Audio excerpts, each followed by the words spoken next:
You probably never heard of Karl Schwab, but he's one of the most influential people of all time. On the other hand, he's also been labeled as one of the most evil men on the planet. But who exactly is Karl Schwab, and why do we need to be wary of his influence? Sit back and watch as we take a look at Schwab and see why you need to be wary of him. You will be shocked to learn that back in May, the S&P Dow Jones Indices has removed electric car maker Tesla Inc. from its widely followed S&P 500 ESG Index, citing issues including racial discrimination claims and crashes linked to its autopilot vehicles, a move that prompted critical tweets from CEO Elon Musk.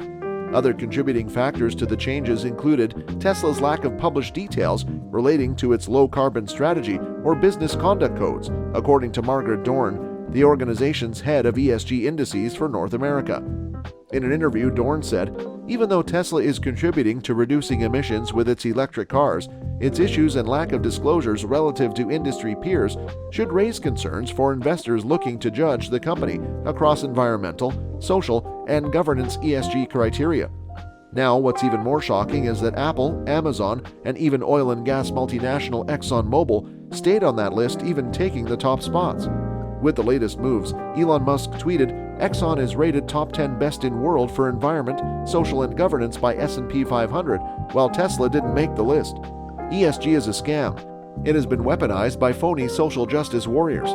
Now these organizations like the S&P 500 and other organizations are, according to Musk, a scam.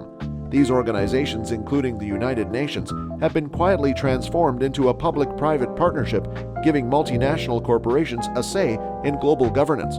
These groups of a few are the world's leading bankers, politicians, businessmen, and bureaucrats attempting to create what they call an equitable and more prosperous future. One organization, however, takes this to an extreme, the World Economic Forum, or WEF. The Great Reset, formulated by the World Economic Forum post the COVID-19 pandemic, has a wide scope and covers climate change, the future of work, technology, international security, jobs, and environmental policies. In the founder of the World Economic Forum's Karl Schwab's words, the sovereign state has become obsolete and no longer sufficient for handling increasingly complex global crises. However, their plan is a little light on key details and more sinister than you might think. Under the Great Reset, governments are put to the sidelines, removing the place of democratic institutions as unelected stakeholders take their place in global decision-making. Food supply will be treated as a commodity instead of something we can all just enjoy. The big tech companies will be above national and global regulations, thus increasing their power over the government. United Health and access to vaccines in developed and third world countries will be treated as investment opportunities in a way to further their interests rather than benefiting people. While Schwab and the WEF are preaching the Great Reset as the solution, we will all ultimately pay the price as the oligarchs attempt to re-engineer economies and societies. Now, Elon Musk's acquisition of Twitter have put cracks in the WEF's armor. His acquisition of Twitter was met with concern from his fiercest critics and mainstream media, inaccurately framing his intentions behind the purchase while forgetting that Jeff Bezos owns Washington Post and Rupert Murdoch owns Fox Network. They also seem to conveniently leave out Bill Gates' involvement in mainstream media bankrolling outlets like CNN, NBC, PBS, Al Jazeera, BBC, The Atlantic, The Financial Times, The Daily Telegraph, Le Monde, and El País, to the tune of $319 million. It's not Musk's intention behind the purchase that draws their annoyance, but his clasp over their control of the media. You see, Twitter is regarded as a sort of digital town square, and Elon Musk purchasing Twitter affects the oligarchs' control of one of the major communication platform forums in the world. In their attempt to streamline information with the acquisition, all the lies that have been covered up under layers of misinformation, which will be exposed as more people learn about the fabricated pandemic, their spreading influence and control in government and the Great Reset. It is plain to see that Elon Musk has been exempted from the World Economic Forum's Great Reset as mainstream media tries to lump him in with the WEF extremists and sociopaths.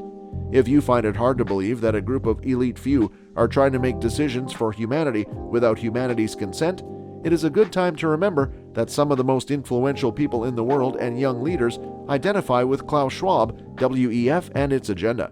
Lawyers like Rainer Fuellmich have worked tirelessly to gather evidence against Karl Schwab and the World Economic Forum's crimes against humanity, but Schwab still remains powerful as he is supported by world leaders such as Justin Trudeau and Boris Johnson, among others. The WEF is focused on kicking out small businesses and giving multinational corporations more power and legroom.